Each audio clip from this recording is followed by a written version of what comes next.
Armin, good to see you. Thank you for Good. making a bit of time to give me some, make a bit of time to come and have a chat with me. I appreciate that because I know you're busy. I wanted to ask you about something that you mentioned a while ago.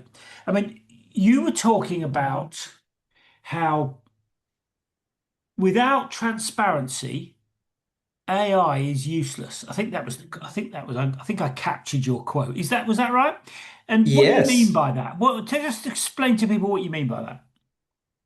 So I think first, thanks for having me, Paul. And basically, uh, artificial intelligence is very probabilistic by default. And Yeah, there's a lot of fields, especially ours, which we're a construction tech company. We need deterministic answers. yeah, And to just throw artificial intelligence at it, so throwing AI at it, you're going to end up with these lots of probabilistic and these things that call on is these things that people cannot trust and fully go and put their life behind it in a way. I mean, mistakes can result in like someone's life going bad or their margins are lost. Is effects that they completely cannot reverse back.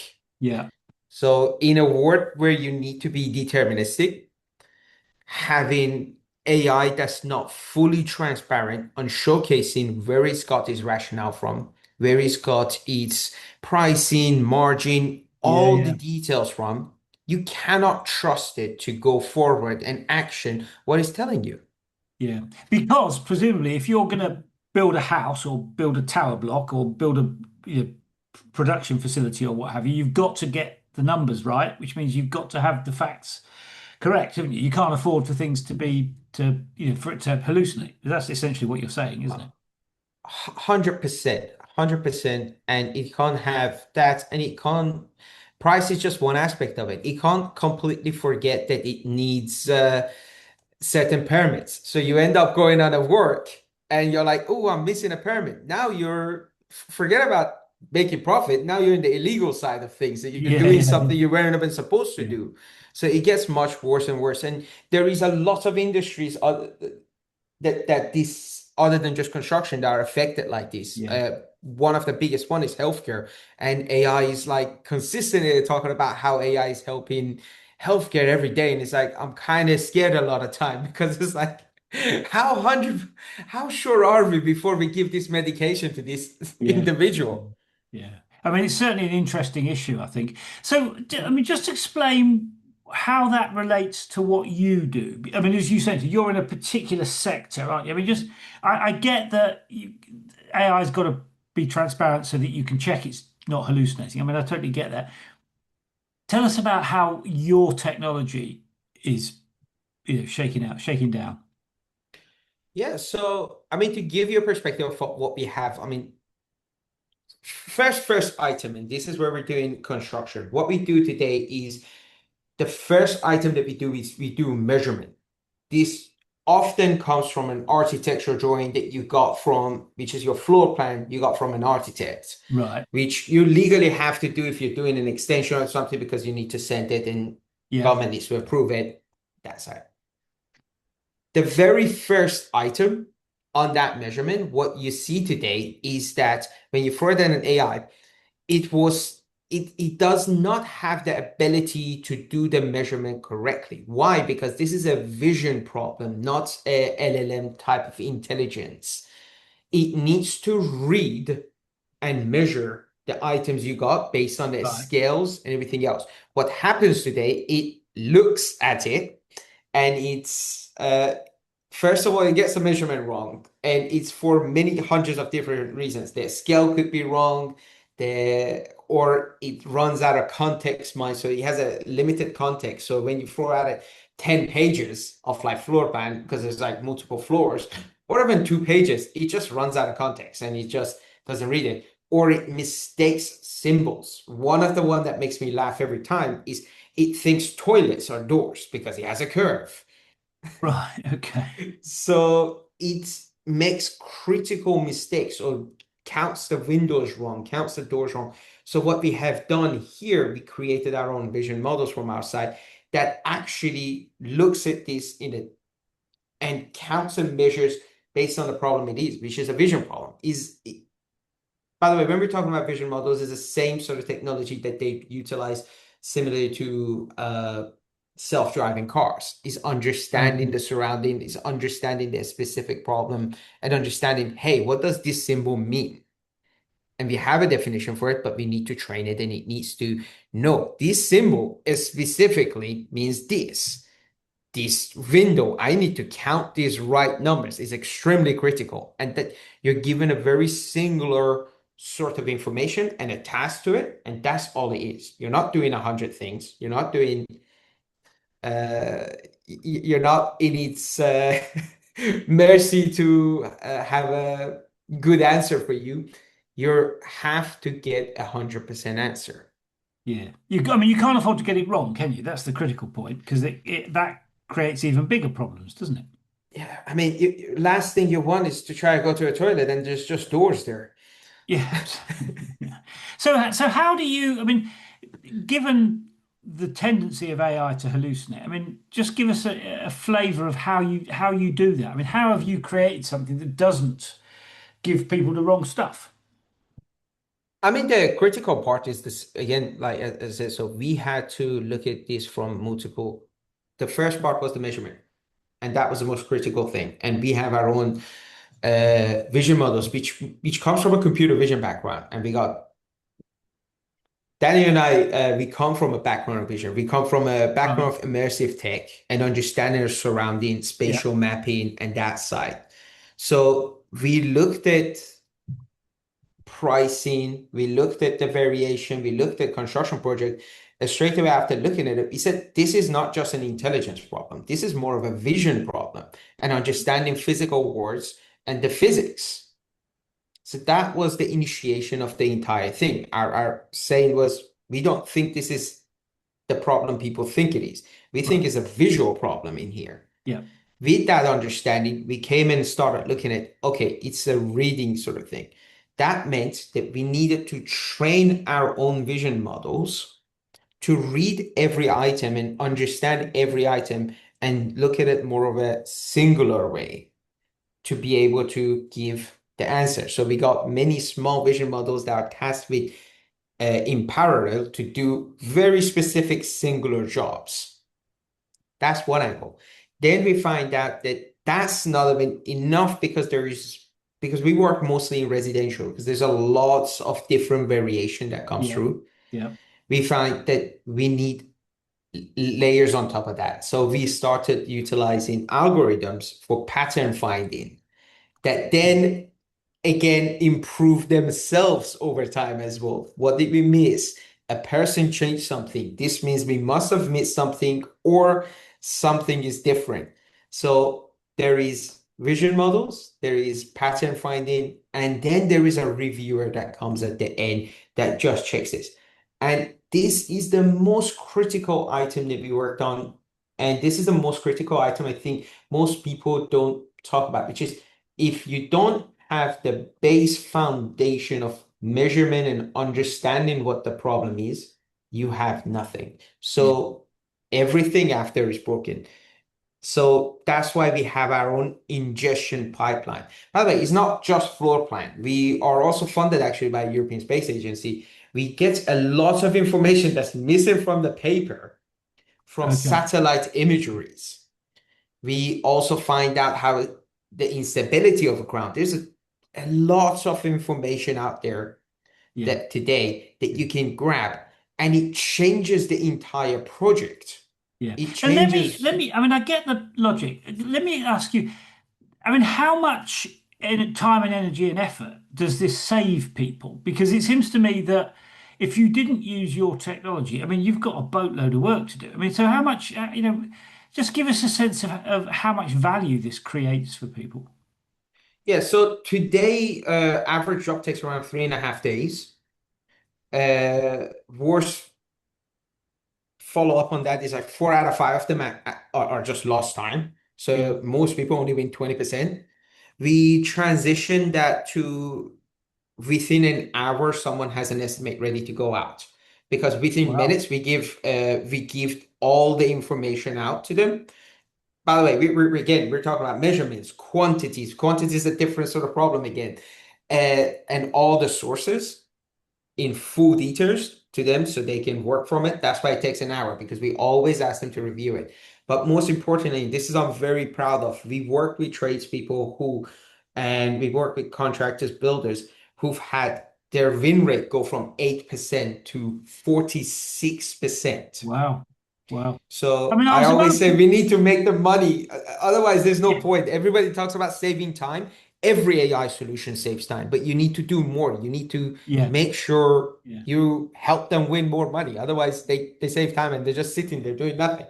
Yeah, and I was about to ask you about the customer here. I mean, because when we first spoke about this, I thought this will be for architects, but it's not. It's not really targeted at architects, is it? We mainly like to work with builders. That's builders and quantity surveyors, and we do sell to architects, but builders and quantity surveyors are the biggest users that we have.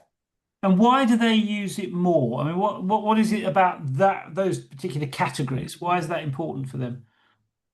So they're the guys who need to win the job and actually do the job. And I always said to somebody who should estimate your job, look, if someone, the most important person to tell you how much should it cost, how long should it take, is the guy who's doing it. Yeah. Okay. For everybody else is an information that's useful. So we do sell to architects, and it's kind of get it, okay, and estimate what it should cost me and roughly would cost me. For the homeowner, same idea. But the builder is the one that's doing it. If he's not comfortable with those, doesn't matter. Whoever said Yeah, I this get your should be point. this price. Yeah. Yeah. Yeah. And how long has it taken you? I mean, I can see the value of the. I mean, we've had to have work done on our place, for example. It would have been really useful. I mean, how long have you been working on this? I mean, it sounds to me that there's quite a lot of hurdles to get that sorted. I mean, for the reasons you just talked about. I mean, how long have you been working on this? So we initiated the idea in May last year. The Oh, company opened up in December, and we went from two people, I and our co-founder Daniel, who've worked together for roughly around 14 years now. Uh, and then now we're roughly around seven people. But right. the whole thing is still evolving. There's still a lot to do, but I would say there is that, and there was a lot of knowledge that we transferred into this from before, and code base that we brought from our old company, which was our own company again, Yeah. to this. So time-wise, I would say at least each segment of it is several months, and each improvement is several months. Right. But Right. And where's the business going? I mean, I get your point about helping builders. I mean, I get that, but presumably there are lots of other applications, aren't there? I mean, how do you see the business developing going forward? look, we have our ultimate vision. I mean, I could talk about that. And Well, tell us. Yeah, tell us. I mean, I think yeah, that is useful. so I come from a background. I did work in civil engineering. One of the biggest problems you see in civil engineering is there is no singular source of truth. Yeah. Nobody knows what is there. I mean, like there are walls that they've been paid for three times. And this is why a lot of variations, like no one knows who paid for this wall or when did they pay it, and they're still asking for a payment for it. The one source of truth is our ultimate vision and is from the documents that already might have, also from satellite images, from any sort of And just explain, information that we sorry, can and get. this probably sounds obvious to you, but it may not be obvious to people. I mean, why is that important? Why is a single source of truth, in terms of how you've described it, why is that important? The single source of truth is important because currently, I mean, one of the examples is like people don't know who's paid, for example, for this singular thing, or who do they need to even get. I can tell you, like one of the delays I saw on one of the jobs is They didn't know that they needed a permit from a different council for a road that they were sitting Okay. on because Yeah. one side of it was under one council, one side of it was almost on another. And this was an entire project that got delayed by 3 months for that. Wow. That's one example, but there is an infinite number of these. And sadly, construction works in a very waterfall sort of perspective. You cannot work on electrician can't come work there if the foundation is not there. Yeah. The foundation can't be there if you don't have an access to the road because you couldn't bring the crane to bring or and then if there is no skip there to get the rubbish out, then your other work. Everything is connected. And Mm. if you do not to build this building that I'm sitting in, everything is connected. But there is no singular source today. And there's a lot of contractors and subcontractors that are involved. And this is why there is not a single commercial project exists, or even residential, even extension, simple like over 100K project that does not have variation. Yeah. And I guess all those sorts of projects have a relatively high degree of complexity. Is that fair? That's definitely fair. I mean, like we work with residential, people don't realize how hard it is to do a simple extension. How many permits you need? Uh, what do you have to think about? Like, okay, a simple extension went up. You didn't think about the stability of ground. Now your wall got a crack. That's not an easy fix after. Yeah. Cracks are a nightmare to deal with.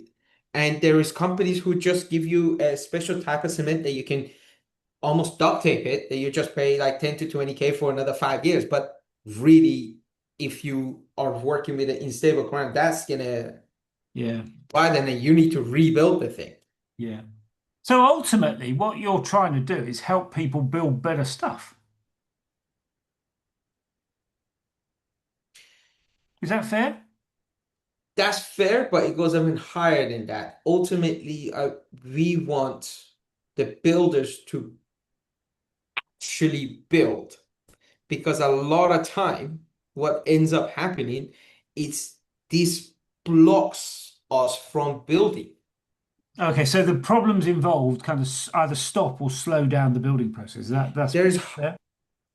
if you look at even governmental projects or like people's houses or things like that, Mm. is there are projects that after hundreds of millions went into it or tens of millions went into it that were never built. They just got scratched out, even Yeah. after money was spent. Yeah. Yeah. Yeah. And I can see why it's valuable to be able to resolve some of that. I totally get that. Let me ask you about the process of this. So you decided way back when that you were going to sort that problem out. I mean, what happened then? I mean, how did you kind of end up where you are now? I mean, did you think this is uh, I mean, this is a problem that can be sorted out with AI? I mean, how did how did you how did you approach the problem, if you like?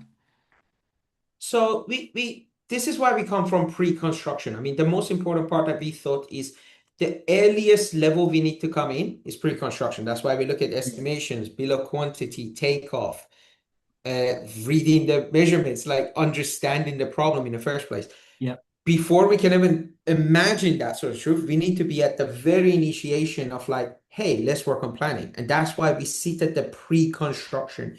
Right. AI is one aspect of it. Now, AI has, look, when we say AI, we mean different things. For us, a lot of it means computer vision and understanding and ingestion and the knowledge base to connecting the dots. That's and then a layer of intelligence to just communicate what was learned there. Most people, when they're thinking of the LLM side, which is the ChatGPT type of thing, which Yeah.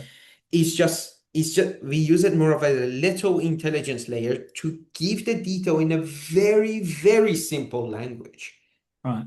that everybody can understand, including non-construction people, so they understand why it's important to Yeah. do that side of a project at the time because a little rain is not going to harm anyone. Well, it is going to harm that part of the job. Yeah. So we need to remove this. And that's why we went at the pre-construction side. And we think AI sits in many of the different roles. And there is another aspect of it that is the intelligence layer is increasing and is moving very fast, which enables us to work faster Right. from coding and all that other aspects. So we're enabled. That's one aspect of it. So indirectly, and the other aspects is we actually have access to more processing power. Right.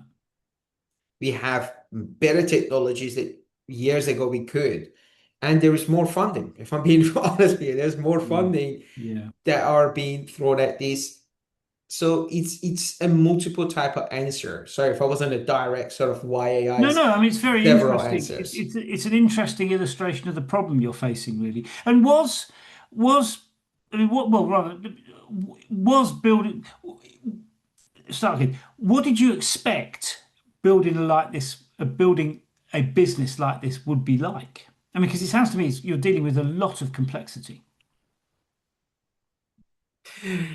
If I'm being very honest, very originally, we overestimated artificial intelligence and the models that exist, and we Right. thought a lot of the aspects would be significantly easier. So we could get to our goal much faster. So we so that was one problem. Like we Yeah. really overestimated what existed. Uh,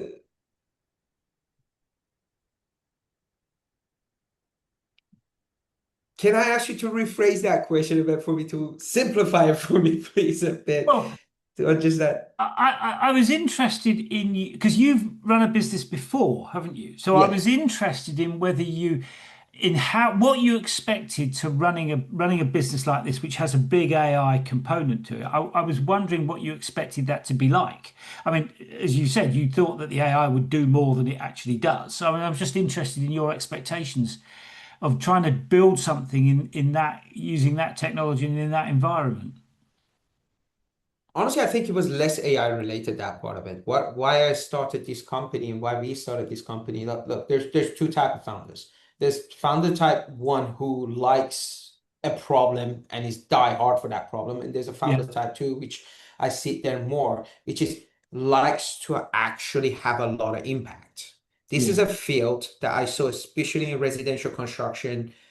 There is an immense amount of impact that can be given to builders. yeah, And these are individuals who wouldn't naturally utilize technology as much.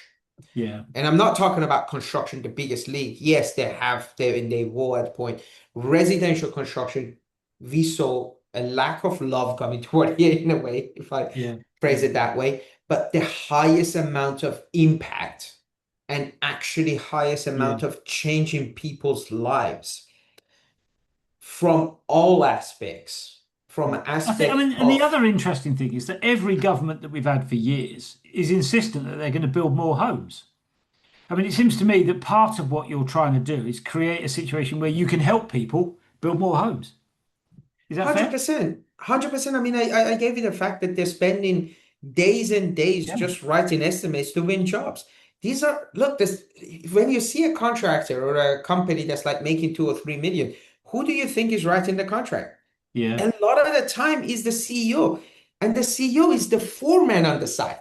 You're taking him off the Yeah. site. Yeah. Yeah. Yeah. So do you think that the work is being done? No. You're getting them to write papers. Yeah. And by the way, they have to write it in a really high quality way because otherwise insurances wouldn't even accept it. Yeah. Insurances can decline estimates and they demand multiple. So worst of all, it's like you could be sitting in a moldy house for months because your insurance goes like, I'm not accepting this. And you're gonna end up, by the way, this happens in coastal houses quite a bit. They just wait for A weeks lot of and weeks delays. and months. A lot of delays is what you're saying, isn't it? Yeah. Yeah, Let me- just for the estimate. yeah. Yeah. Let me ask you about this. So, to what extent would you say the business sort of reflects your personality?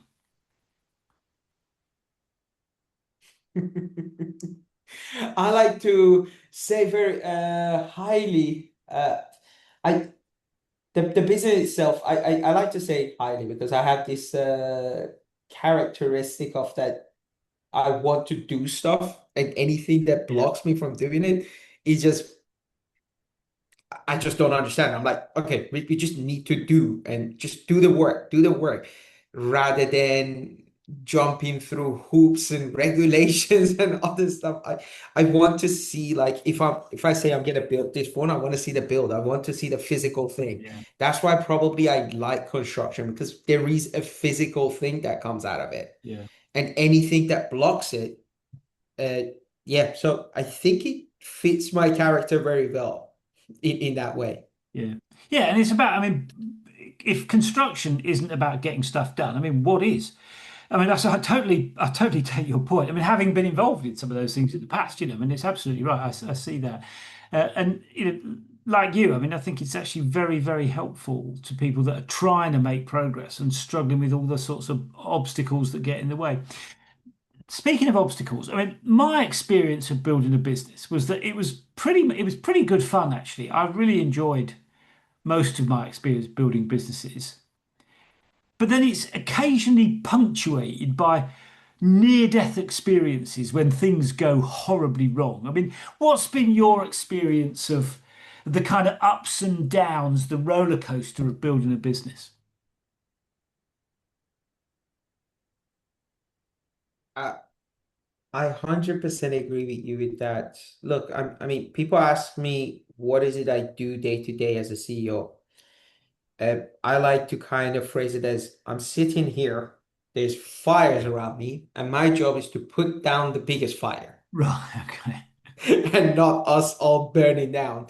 And I think it might be the case for pretty much any CEO. In regarding to,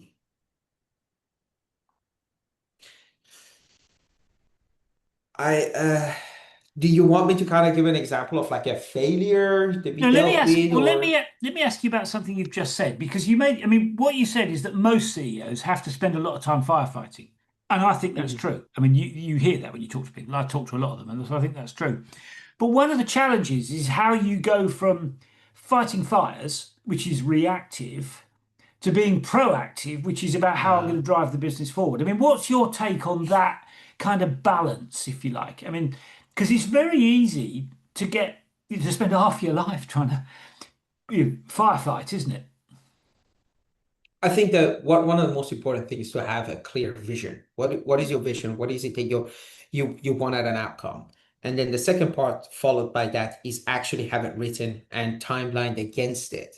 Okay, so you miss a timeline. This is the vision. Like that doesn't matter. Like so I think that's another aspect of it, which is like the vision, milestone based. Mm, And also, look, there's three aspects that are important. There's the operational, there's the tactical. So you're looking at mid-range, and there's that strategy that you're looking for the ultimate sort of goal.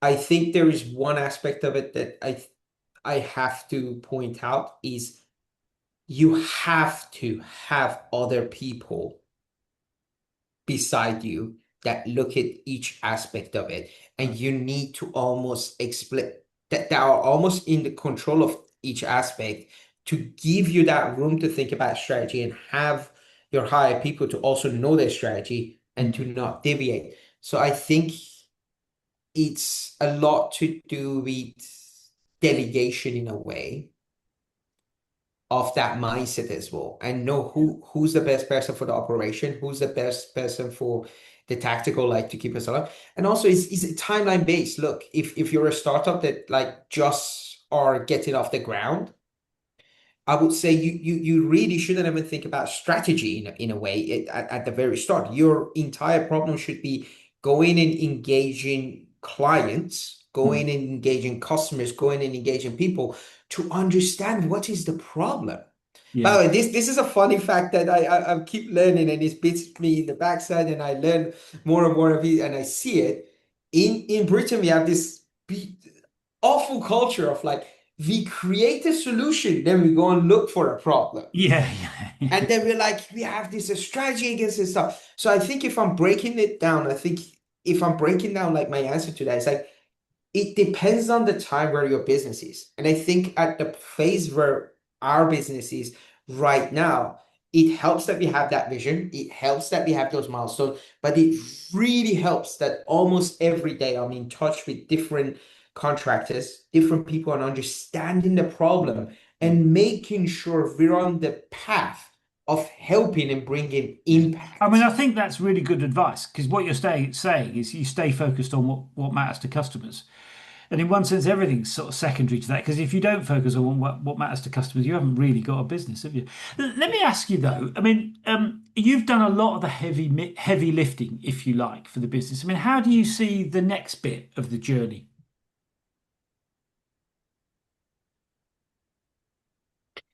Things are moving extremely fast in comparison before. For me, the next bit of journey is, look, I sit on the bed. Uh, for my side, the next bit of journey, I mean, the interesting part is a really weird part. It's always increasing the revenue, like because I was a sit on the business side, and I keep consistently thinking of 5 to 10 extra revenue year by year. That's Yeah, okay. like one of my sort of like goal. But I if I go backward, always the which I talk to our CTO always is like, how do we make the life of our customer? How do we give 100 times more value to our customer? So for every £1 we earn, how do we make sure they earn £100 more? Okay. So the next phase of, I think today we're doing 20 times value Okay. based on So the time you're talking saved about and how much. increasing value to the customer. You're making that's what you're talking about, isn't it? So next phase for us is how with our product can go from 50. Our goal is to be 100, And how will you do times that? better. I mean, it's one thing to say that. How will you do that? Because that's not easy, I would guess. There are several angles. I mean, first thing again comes back to understanding the problems today and Yeah. consistently having a conversation and understanding the problem. And by the way, understanding the problem doesn't mean you talk to a client, the client gives you the problem. The client doesn't know the problem either. Yeah. And you need to connect the dots to give the solution. But it's also, look, and I don't think of it this singular sort of way. A lot of people are like looking at AI is like, okay, so I increase the productivity, and I save them 100 times more time. But we look at it at a realistic world. If I just saved you a lot of time, made your work that was 1 day to 1 hour, or 1 day that change it to 1 minute, it doesn't matter if you don't have more projects. Mm. So it is a multiple sort of thing. We need to make sure, and this is a very singular item, and I keep going back to this. I need to make sure my client actually gets value in a monetary way Yeah. Yeah. that they can keep their business open and not just productivity. And this is one of the really big problem. Like I think a lot of the sort of British entrepreneurs at the moment are not really focusing on is your value cannot be just time. The thing you need to make sure you're helping the person save time, be healthier, make more money, and there is not just this save time. You need to make sure there is things for him Yeah. afterwards. And I think, and if you get that right, you're onto a winner. I mean, it's Yes. just more difficult to do than say, isn't it? I mean, that's the challenge. Let me ask you, what's the end game here? I mean, where do you want to get to with the business?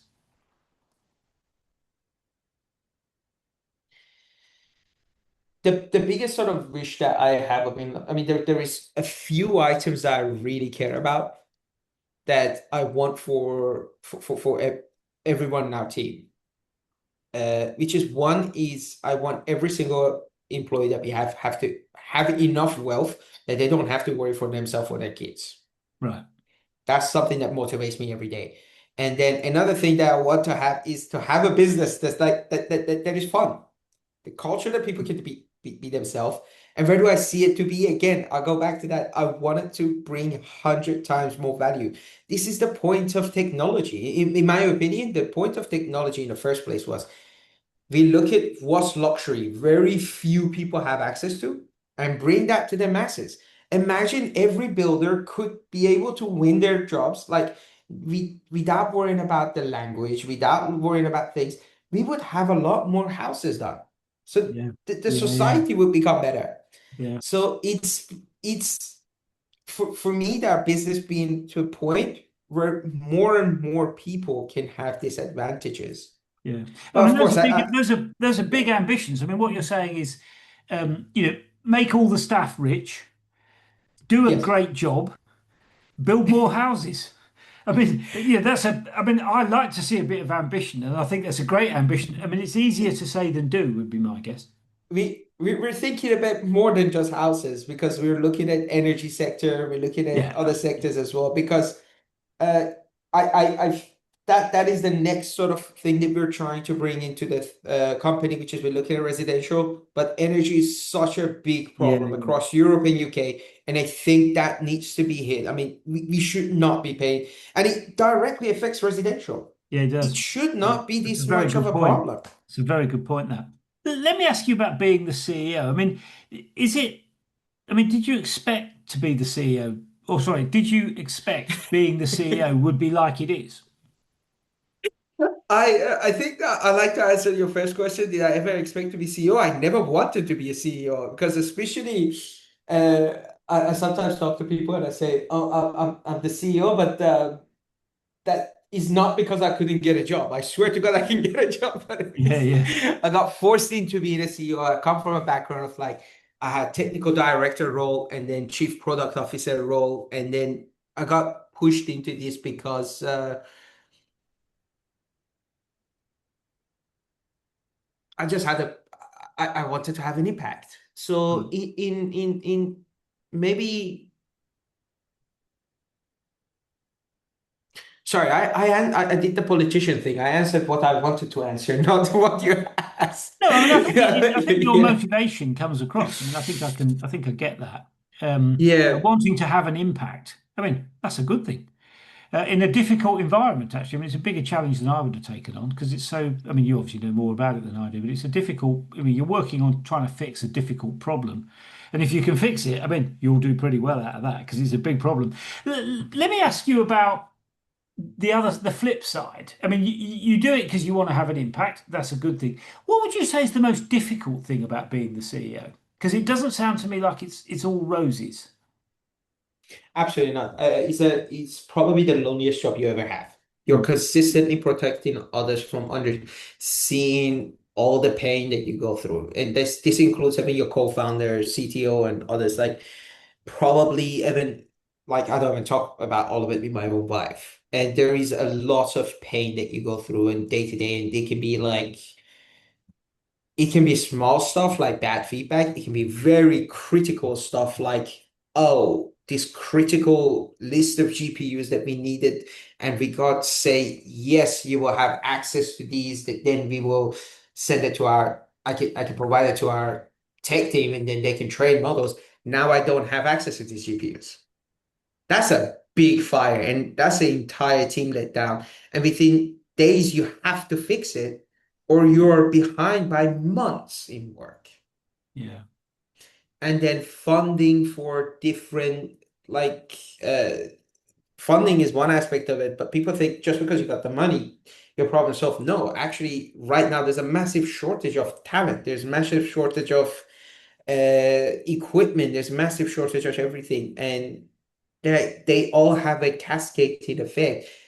And the one fact behind this, you cannot tell everybody that because if you tell others, then the morale will drop. This fun culture that you're talking about will go away. This culture of like we want to work toward the vision, impact, all of this is a major problem. And you have to, as a CEO, you have to personally take that in. And I think it's our jobs to really protect others. Yeah. Yeah, I get that. And if you Let me don't, ask you. they can't focus on the main thing that they should be focusing on. Yeah, no, absolutely, absolutely. But let me ask you, so to what extent does your identity shape the way that you build the business or lead the business?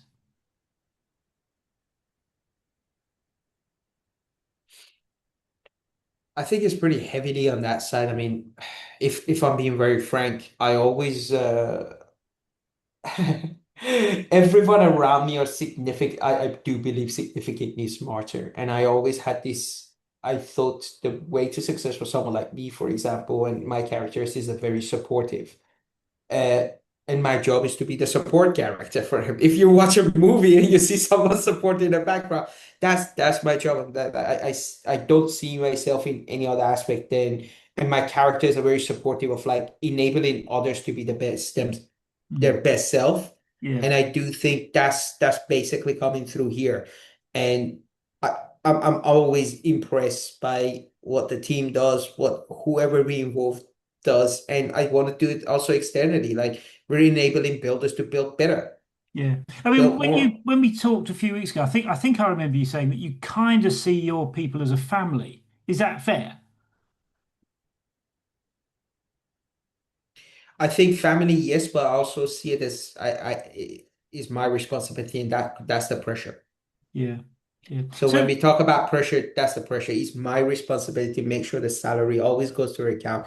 My responsibility to have the equipment to work. It's my responsibility to do yeah. those. It's my responsibility that there is a next project. So 100%, but it family. I wouldn't so much family direct, and I would more think of it as a parent, but without the wisdom that they have. In a way, I'm thinking of myself as a parent, but my kid has an IQ of 200, so he's smarter than me. Well, I mean, that doesn't seem to be a bad thing. I mean, I That's- mean, it's fairly conventional wisdom, isn't it? Surround yourself with smart people. Seems to me it'd be a very good idea. But let me ask you in a bit more detail. I mean, what would you say guides your decision making? Because what you just described was, at the core of the CEO's job is decision making. You've got to decide, do we do this or do we do that? Ultimately, that's what CEOs have to do. Decision making is foundational. Getting good decisions made is foundational to success. What would you say guides your approach to decision making? Trusted people, very trusted people, and always going from the foundation of, did we understand the problem? Did we understand the problem? Is what we're saying true? Because a lot of times you'll be very surprised if someone says something and it's not true. It's not 100%. It's like it is an assumption. Making sure is the truth that Yeah. is the truth rather than what we like it to be. And then very smart people and run it by them and then make the decision, because what you want to do is make an educated decision.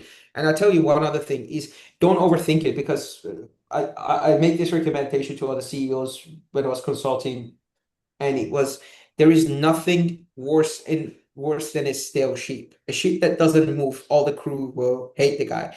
Even if you're going on a wrong direction, it's fine at a time, as long as you find your way back Mm. to the place you want to go.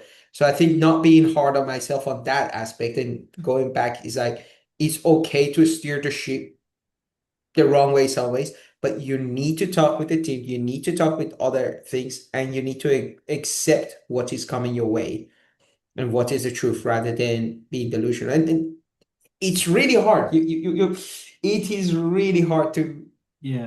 And I think your analogy accept the truth. yeah, no, I agree. And I think your analogy of sailing a ship is well made because you've also got to factor in which way the wind's blowing, haven't you? If you see what I mean. I mean, it's because Yes. you can't go against the wind. It doesn't work that way, does it? So you've got to work Yeah. out which way the wind's blowing. I mean, particularly with the way technology develops, for example. So it's a very interesting analogy you've used. But let me ask you about one of the other challenges involved in decision making, and I suffer from this. There are so many things going on. There are so many things that could distract you. I mean, I suffer from shiny object syndrome. I think, oh, that looks interesting. And then before I know it, I've wasted a week doing something that was completely pointless or whatever.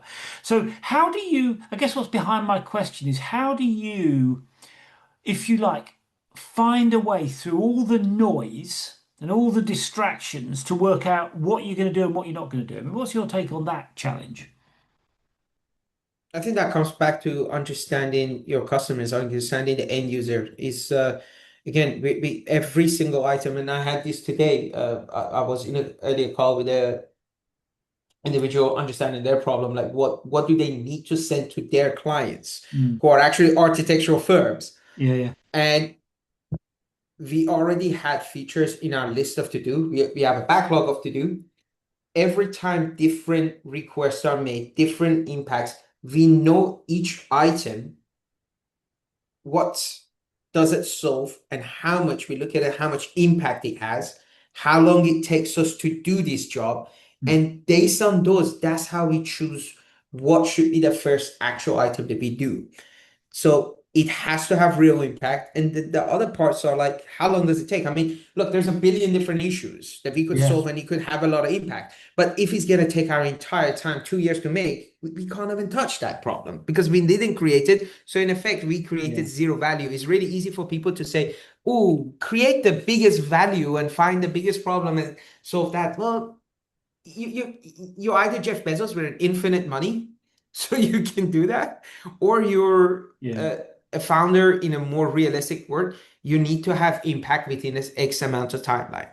Yeah. Yeah. It's challenging, isn't it? I think. Yeah, I think it's you probably fair. you you you need to balance all of those. You need to have an impact, and you need to have it quickly, and also it needs to be something that's related to what you do. I mean, we're not like, for example, we're not a consulting company. If tomorrow someone comes from, I don't know, like transport industry to us and say, "Hey, do GPS mapping or something," yes, we can do it. I mean, we got European space funding. We got the background in that we can actually technically do it. It shouldn't be impossible, but it doesn't make sense for Yeah. us. That's not what Yeah. we are trying to achieve. And let me ask you about that, because that's a really good point. What would you say has been the most critical decision you've had to make when you look back on the journey that you've been on? I mean, what's because what you're talking about is trying to work out what the most important things are. What would you say is the most critical judgment you've had to make so far?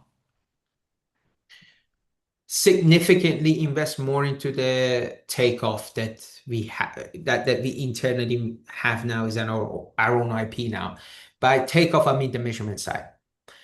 Because we could have easily gone after much easier features that makes people's life easier today and make more money. But if we want to follow that vision of becoming a one source of truth, understanding the problem, getting the right measurement was the most important item. So we didn't go after the quick buck. Mm. We went But, after the but most that's critical interesting because item. what you're saying is you're guided by the long-term vision, which is being a one source of truth, to use your language. Yeah. We are exactly. I mean, we're guided by that, and we believe if we want to do this job properly, we need to get that right. Yeah. And that actually put us behind. And in fact, we had to let tell customers like we're gonna take some time off from doing the features that you need. We had to let bigger projects down. We had to say no to money, and it slowed us down generally. I mean, like Yeah. trying to explain that to your board is never fun. It's like No, no, I'm sure. we're gonna say no to money right now, not accepting the contract, things like that. So yeah, and really looking at the company that we want to build as a product, as an engine that can be utilized Yeah. beyond just Nestimate that you can sign up, we can then provide it to others. Yeah. So the goal was always we create the engine. And the engine without the measurement, we thought, well, we're just another company that's just making something simple to Yeah. try and make a buck. Yeah, yeah, yeah. That's such an interesting point. I mean, just to follow on from that, let me ask you about what you've learned from the experience. I mean, what would you say you've learned from being the CEO?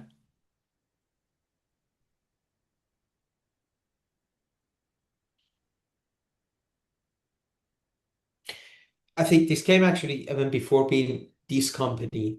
And the biggest thing was, and I think it is a repeat of what I said, you really have to engage with different stakeholders, understand the issues, understand the problem, be humble enough to not say, "Hey, I have a decade experience in this, I understand this." No, you need to go and understand it. And then value cross sector, really value cross sector.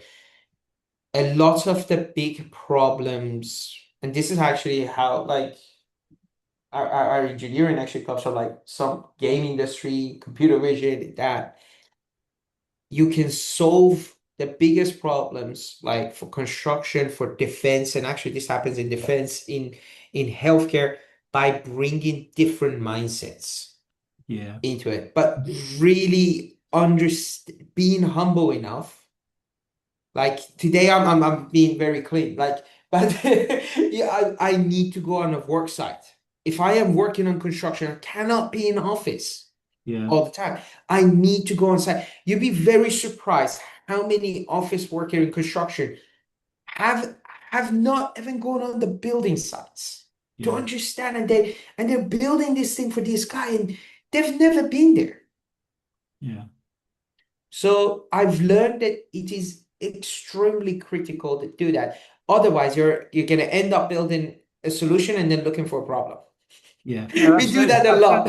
I think that's a really well made point because you see that all the time. So I mean, I mean, what you're saying is not new. I mean, what you're Yeah, saying is, understand the customer. I mean, pretty good advice it seems to me, and you're absolutely right. Sometimes people forget that as understand the businesses grow. problem as Yeah, well. yeah, Understand the problem, understand the field. Go there.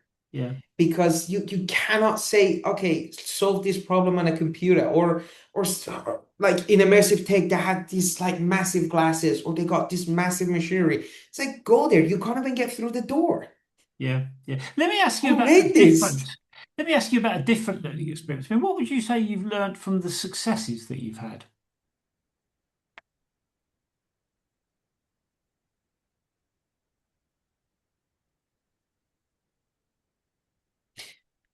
They come, what have I lived? I think they come much earlier, and they come much, this is because I'm lucky, by the way, probably. They come much earlier than you can imagine. And they look, I mean, like success on a paper, that like people like, oh, you got nominated for this, or you won this, or you're the world first for this. They come much earlier than you think when you start really resolving real problems. And then the other aspect of it, the feeling you get out of them are not as amazing as you think they would, compared to actually going to talking to a tradesperson or talking to a builder and finding out their revenue this year increased fivefold, Yeah. and you know the name of their kids today, and they take you out for a lunch. Yeah, yeah. I mean, No one gives you an award for that, by the yeah, but it's way. very But powerful, isn't it? I mean, it feels good when it's you've really helped sick. somebody. Yeah, Yeah, I get because he's that. a person. He's a real Yeah, person. And like, I know the person now. He's become yeah, a yeah, friend. And he's like, if you need anything for your house, call me. And I'm like, no, yeah, you don't have to, seriously. yeah. It's good though. I mean, those little things are often some of the most important things, I think. Let me ask you about the flip side. I mean, what have you learned from screwing up?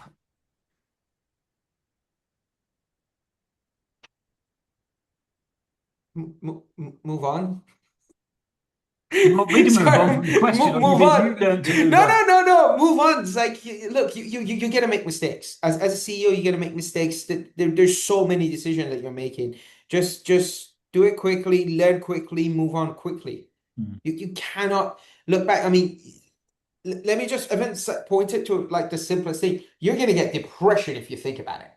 Yeah, You need to be able to take the punch. You need to understand what happened, really assess it quickly, and move on, because others depend on you, and you need to be quick. Especially today's era, like with AI, everything has become faster. yeah, Doesn't mean higher quality, it's just faster.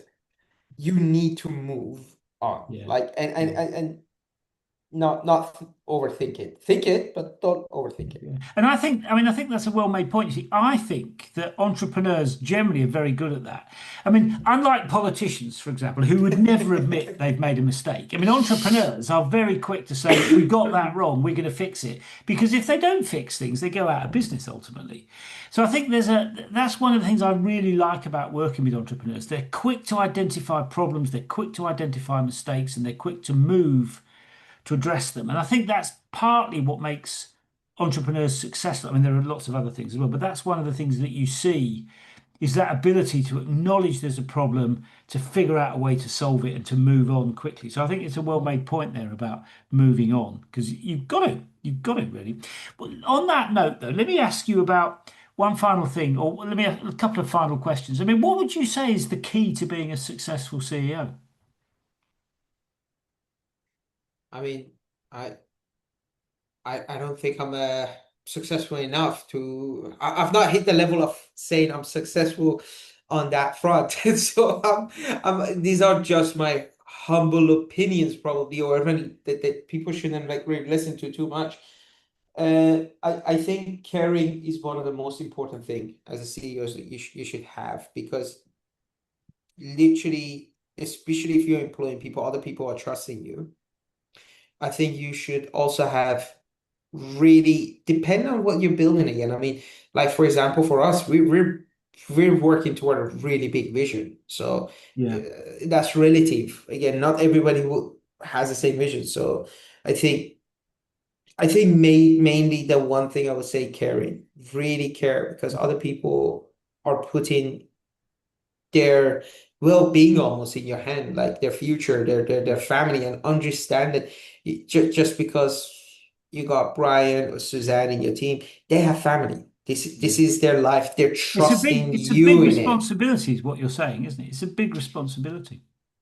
Yes, I think that really understanding that is more important than people can imagine. And Yeah. I think a lot of CEOs do get that, and a lot of people do feel that pressure. And I think you saw the best CEOs during COVID time where they didn't let go of their team. Yeah. They went through the pain. They reduced their own salaries to make sure they pay people. And I think as a CEO, that's one of the most important thing to really, really understand. There is other aspects I would say like have a really good vision, work hard, and like hire other thing. But I think that's one is relative, depends on your vision. Two is like common sense. But the one that I sadly don't think is common sense is like really care. You're not just hire, hiring a person. You're impacting life of X number of people. It's Yeah. not usually Yeah. Yeah. I one. mean, your point, it comes back to that thing about caring about what you're doing. So I think that's a well-made point. Let me ask you one last question before we wind up. So looking back on the journey that you've been on, if you were to offer a bit of advice to somebody starting out on the same kind of journey, I mean, what would that one piece of advice be? Don't do it. Get a job. I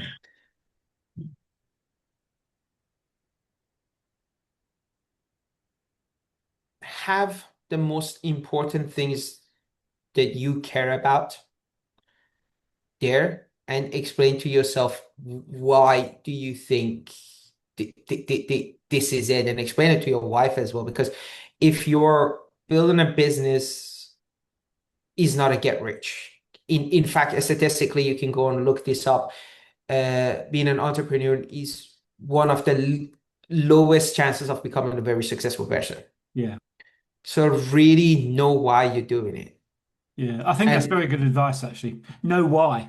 I mean, I think I mean, that's a very good advice to somebody starting out. Because if you don't know why, really, chances of it working pretty minimal, isn't it? and talk to your wife about it as well. Make sure Or I keep husband, going about or the husband. husband, wife or husband exactly. I mean, in my circumstance, I was blessed because I'm saying wife because in my circumstance, the wife and she was she. If I didn't have a supportive wife, this would have been impossible. Yeah. The amounts that is not a 5 days a week sort of thing, 4 days a week, unless you're building a small business. So you have something, but if you're really wanting to build a business and be a CEO, Yeah, it's a put tough gig. you're putting your life in there. Yeah, absolutely. I mean, thank you for making a bit of time. Great advice to end Thank on. you. Really good advice Thank you. there. Thank you for telling the story. I mean, it's such an interesting area that you're in. And I mean, I was reflecting as we were talking about governments keep saying they're going to build more houses, and what you're doing is actually trying to figure out how to help people build more houses, which seems to me to be a really good thing because people want them and can't access them. So, I mean, I think it's a great thing that you're working on. And thanks for making the time to come and have a chat with us about it because it's such an interesting project you're working on. Thank you, Paul. All Thank right, you. see you soon, Armin. Bye bye. Take care. Bye bye.